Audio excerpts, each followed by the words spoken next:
La Cour constitutionnelle de la presse congolaise moderne siège en matière des actualités qui dominent dans toute la République démocratique du Congo. L'audience publique d'aujourd'hui sera toujours présidée par moi-même, Péguine Sassa, le terminateur de la presse congolaise moderne, juge président de la Cour constitutionnelle de la presse congolaise moderne.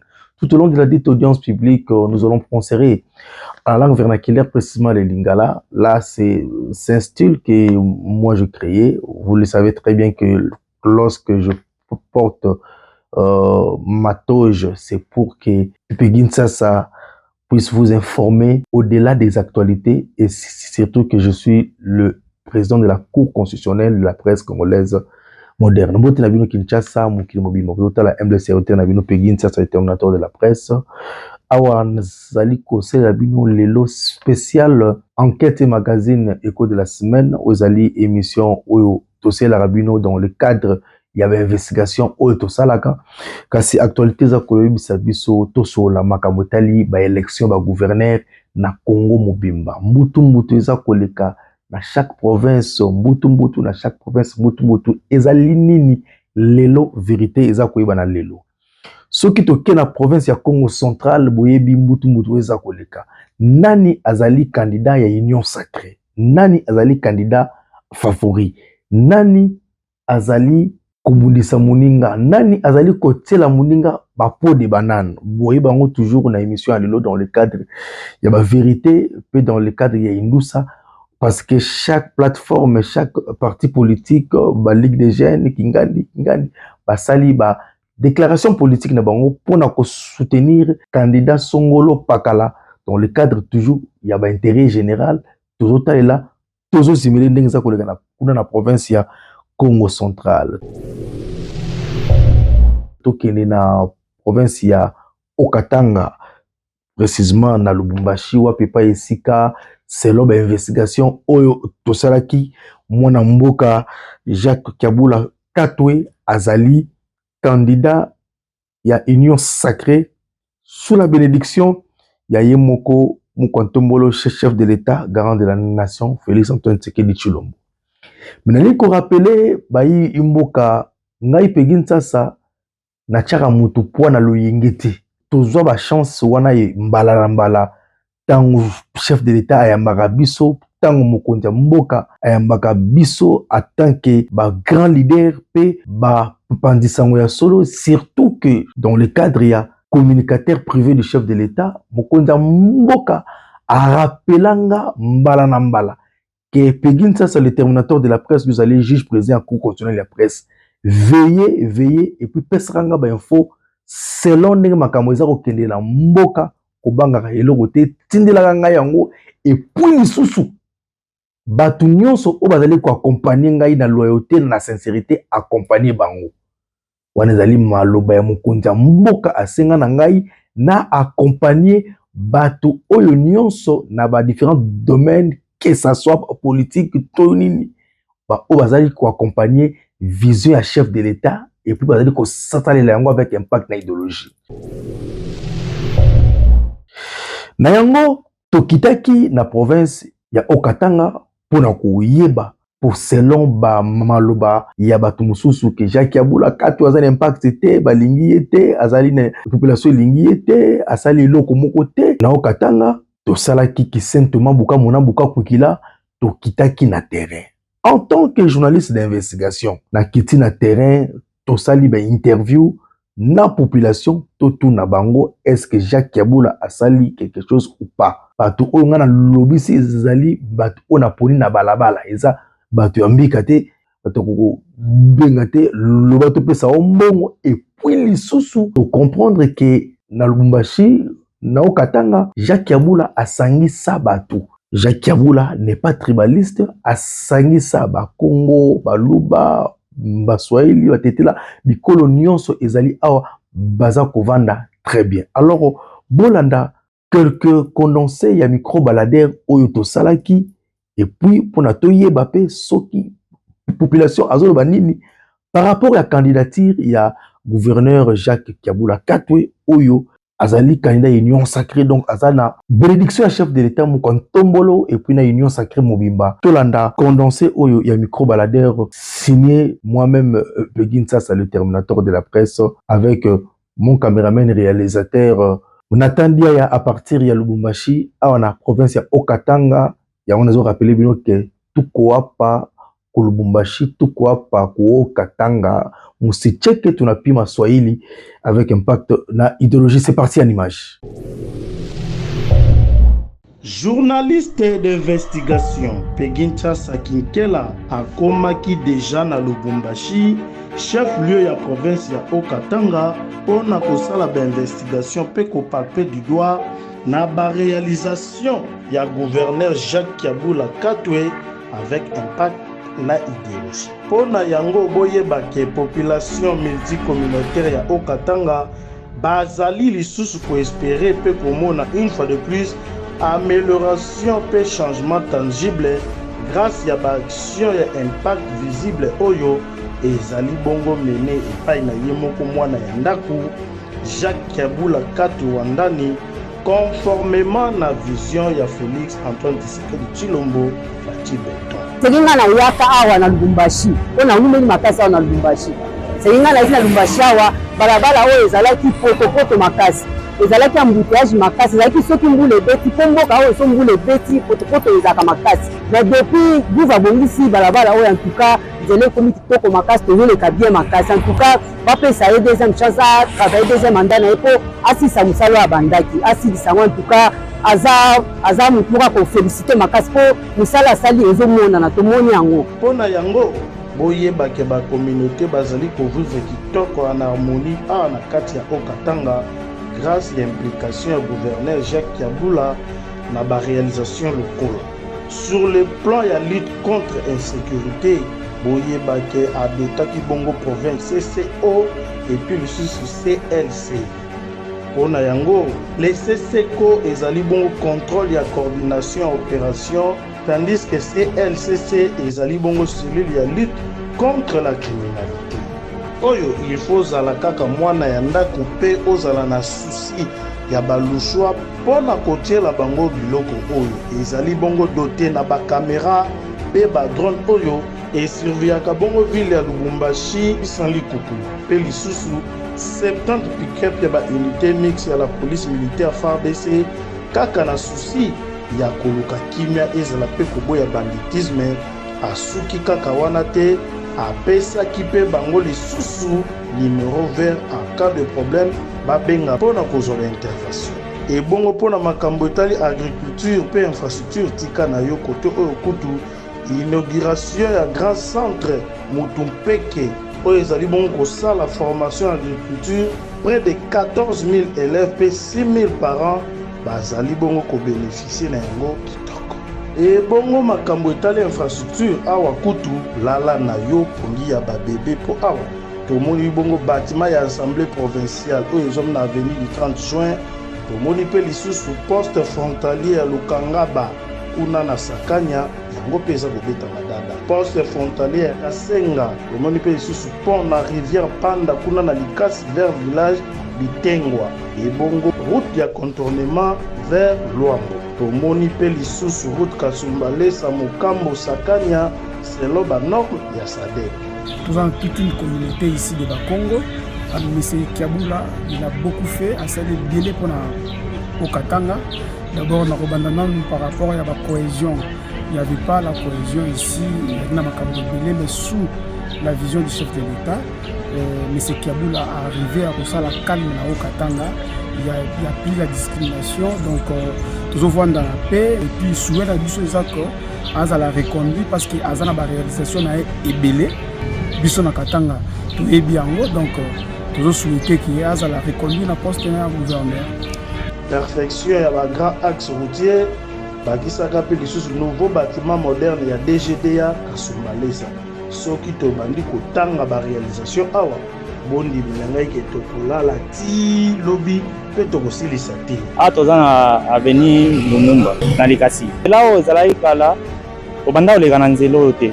Tobanda dévier bazela mosusu zela ozalaki mabe makasi namonia wa gouvernement atie mayele mpona population abongisi nzela oyo biso nyonso tomi oleka yango eza kitoko makasi. Soutenir Jacques Kiabula Wandani na vision ya président de la République Fati Beton. Ozo ko parlementaire ki ba makelele du nord au sud. mais Katanga eza na population ya ba province nyonso ezala Kasai ezala Bakongo ezala Bandundu Maniema partout bazaka na kati ya province tofandi na Kenya mais choix na biso ezalaka ke Kiabula a continuer na musala a continuer na mandat mosusu deuxième mandat nyonso oyo elingi kolobaki azali bongo véritable bâtisseur motu oyo aye kotonga Katanga depuis babelge bakenda nano bagrand travaux ya boye esalema te azali l'unique mpe le seul gouverneur bopesa ye confiance.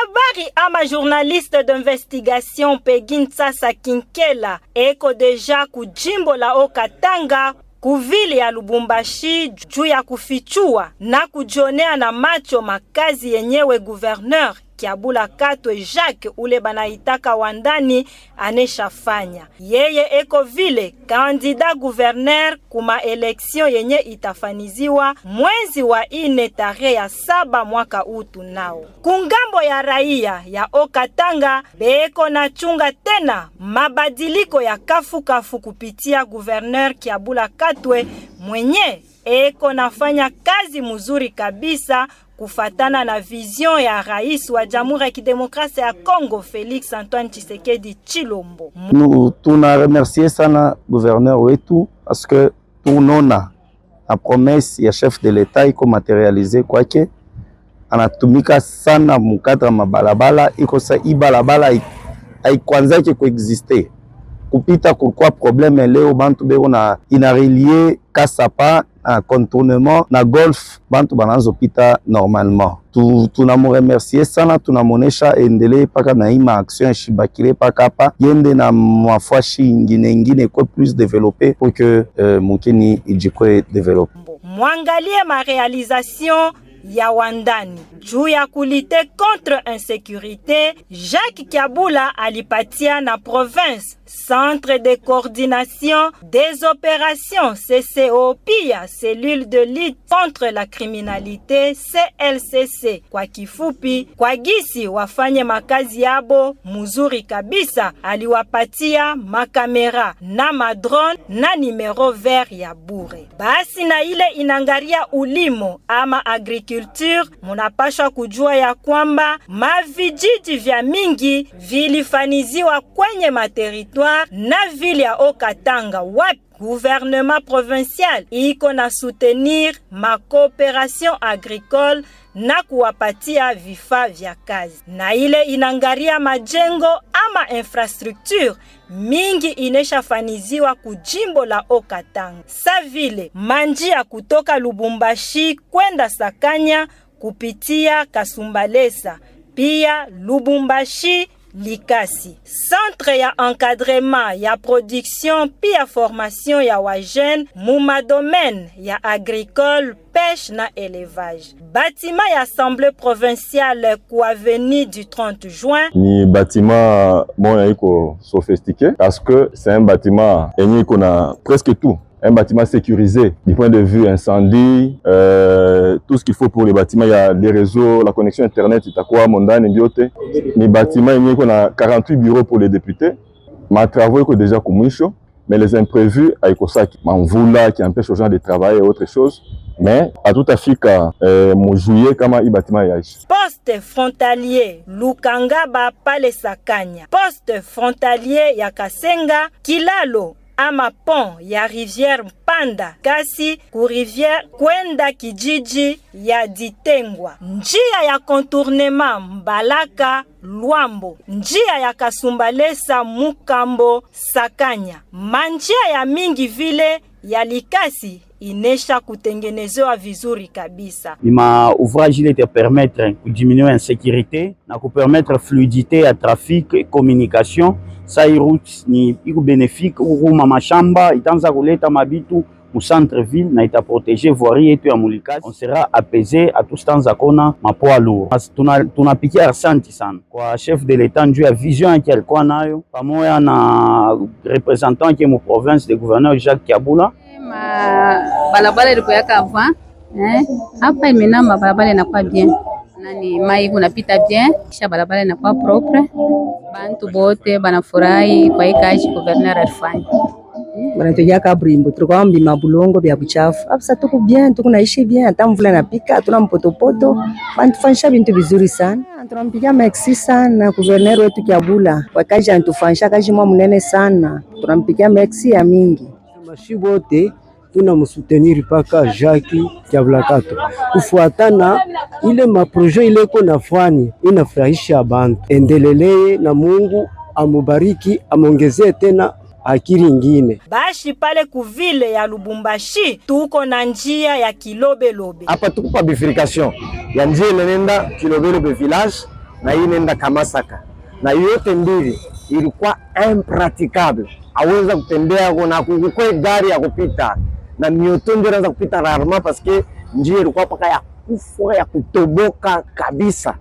Leo kama unaiona hivi ni matravaux inafanyika au même moment yote mbili. Deko na asfalte ngambo ya Kilobelobe village na asfalte na Kamasaka. Biai, Boulevard Fachi, ile barkwaka naita zamani Chaussée de Kasenga. Batima ya sasa ya muzuri ya DGDA Kasumbalesa. Ma centre de santé ya mingi inesha kujengewa vizuri kabisa. Pia na centre ya encadrement de jeunes pale Ndakata na Lukumi. Angaria nduku mupenzi, banasemaka inapashwa kugarde muntu mwenye ule aneshafanya mingi kabisa kujimbo lenu ke kupata muntu wa sasa mwenye atakuya juu ya kulaka ama kumipatia mapromese ya ovyo ovyo. Munaona yenyewe Jacques Kiabula Katwe aneshafanya kujimbo la Okatanga. Inapashwa tu kumupikia mikono.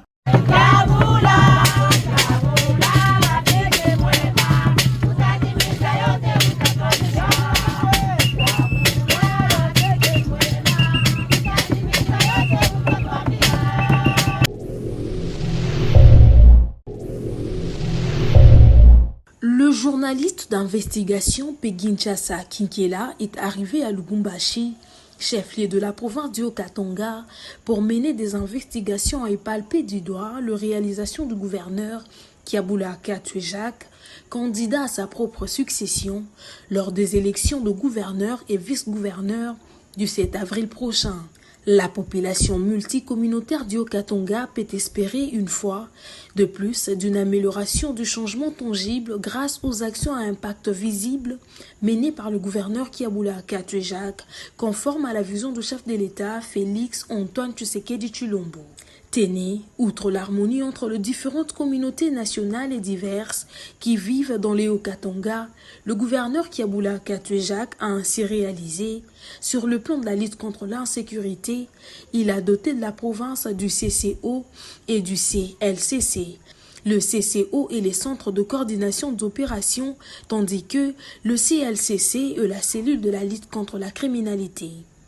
Le CCO est doté de caméras et de drones sur toute la ville de Lubumbashi avec plus de 70 pick-up, des unités mixtes de la police militaire, des FARDC et de la police nationale qui disposent d'un numéro vert gratuit et de 3 numéros de cadre sécurocrate permanent. Aussi s'organisent des navettes fréquentes sur des tronçons routiers de Lubumbashi vers Sakania, en passant par Kasumbalesa et de Lubumbashi vers Likasi. Mieux vaut un tient que deux tu l'auras, mieux vaut Kiabula avec ce qu'on a que quelqu'un qui vienne promettre en l'air et qui devra encore s'évertuer à apprendre le métier de gouverneur. Sur le plan du développement, entre autres l'agriculture et infrastructure, Monsieur Jacques Kiabula, c'est un gouverneur que nous avons beaucoup apprécié de par sa façon de travailler. Il a fait beaucoup d'actions dans notre ville de Lubumbashi et partout dans le Haut-Katanga. Du côté agricole, outre l'inauguration du grand centre des Mutumpeke, où la formation en agriculture de près de 14 000 élèves et 6 000 parents. Pour l'effectivité de la conversion socio-économique des parents de ces enfants bénéficiaires, le projet PABEA Cobalt a commandé d'unités de mécanisation agricole et des sources d'énergie pour le centre de promotion et d'entrepreneuriat des jeunes en agrobusiness de Mutumpeke en territoire de Kipushi dans la province du Haut-Katanga. En effet, ce projet s'inscrit dans la vision du chef de l'État, Félix Antoine Tshisekedi Tshilombo, qui prône le bien-être de son peuple par sa vision fondatrice, à savoir le salut du peuple, c'est la loi suprême. Il y a aussi eu principalement la création de plusieurs villages agricoles situés dans les territoires et villes du Haut-Katanga où le gouvernement provincial soutient les coopératives agricoles, le fermier et particulier en l'air d'autant des intrants agricoles. Du côté infrastructure, au cours de son premier mandat, le gouverneur Kiaboula Katue Jacques a parachevé, entamé et réalisé la construction de divers ouvrages, dont ceci, les bâtiments de l'Assemblée provinciale sur l'avenue du 30 juin, qui connaîtra son inauguration par le président de la République et chef de l'État, Félix Antoine Tshisekedi Tshilombo, dans 4 ou 5 mois précisément. Que les travaux finissent dans pratiquement 5 mois, mais bon, on ne peut pas confirmer parce que les imprévus ne manquent jamais. On est humain, en tant qu'humain, on peut planifier que ça finisse dans 5 mois, mais on ne sait pas ce que les imprévus vont nous imposer. En fait, contrairement au bâtiment dans lequel il siège actuellement, ce bâtiment a d'abord des bureaux pour chaque député, des bureaux en tout cas confortables, une salle plénière très confortable, vous allez le voir. Aussi, je pense qu'il y a tout ce qu'il faut dans ce bâtiment. Il y a des anti-incendies, il y aura un réseau LAN, donc la connexion Internet ne sera pas à chercher, il y aura les alarmes. En tout cas, c'est un bâtiment intelligent. Nous sommes aussi impressionnés de voir que les travaux évoluent comme il se doit. La qualité de ce bâtiment nous pousse à croire qu'il y a raison de continuer à croire à nous-mêmes, à croire en la vision du chef de l'État, Félix Antoine Tshisekedi, qui voudrait que nous puissions moderniser notre pays. Le poste frontalier de Lukangaba à Sakania, récemment inauguré lui aussi par le président Félix Antoine Tshisekedi Tshilombo. Le poste frontalier de Kasenga, le pont sur la rivière Panda de Likasi vers les villages d'Itengba, la route de contournement d'Imbalaka vers Luabo, de la route V22 km, la route Kasumba-Lessa, Mokambo, Sakania, selon les normes de la SADC. La réfection de grands axes routiers dans la ville de Likasi et de Lubumbashi, route Kilobé-Lobé et Kamasaka. Ici dans la périphérie, pour donner à nos quartiers des routes solides et faciliter le transport de notre population. C'est ça la vision du chef de l'État, Félix Antoine Tshisekedi, qui veut que nous puissions travailler pour l'intérêt de la base. Et la base se situe principalement dans nos quartiers ici reculés du centre-ville. Route Biaï et Kassapa, boulevard Fachi, ex-chaussée de Kasenga. Le nouveau bâtiment moderne de la DGDA à Kasumba-Lessa, plusieurs centres de santé, plus exactement un centre de santé équipé par le territoire, outre ces construits par le secteur et chefferie. Dans le cadre de l'aire Redevance, le centre d'encadrement de jeunes, Andakata et Luc. Ainsi, il appert que le gouverneur Kiaboula Katue Jacques, originaire du Haut-Katanga, congolais de père et des mères, apparaît sans contexte comme un apôtre fidèle qui évangélise et pratique fidèlement la vision salvatrice du chef de l'État et président de la République, Félix Antoine Tshisekedi Tshilombo. C'est un natif, un originaire du Haut-Katanga, quelqu'un qui aime sa province et qui aime son pays.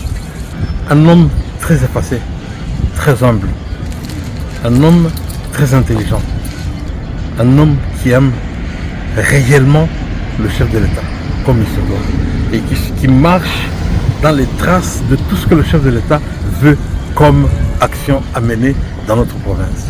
Donc c'est quelqu'un qui travaille avec son cœur et c'est quelqu'un qui fait voir à la population qu'il est là, il soutient les œuvres de chef de l'État et il travaille dans sa vision. Nous demandons donc aux députés provinciaux de lui accorder leur suffrage, de sorte qu'il matérialise encore la vision du chef de l'État pour un second mandat dans la consolidation des acquis. Nous reviendrons sur les détails techniques et financiers de chaque ouvrage pour couper l'herbe aux pieds des détracteurs du gouverneur sortant et candidat à sa propre succession. Quoi de plus normal que la population okatangaise, eux souverains primaires, ayant élu 44 députés provinciaux, leur demande de renouveler la confiance au gouverneur Kiaboula Katoué Jacques en tant que bâtisseur de la province et consolider ainsi les acquis du premier mandat du chef de l'État.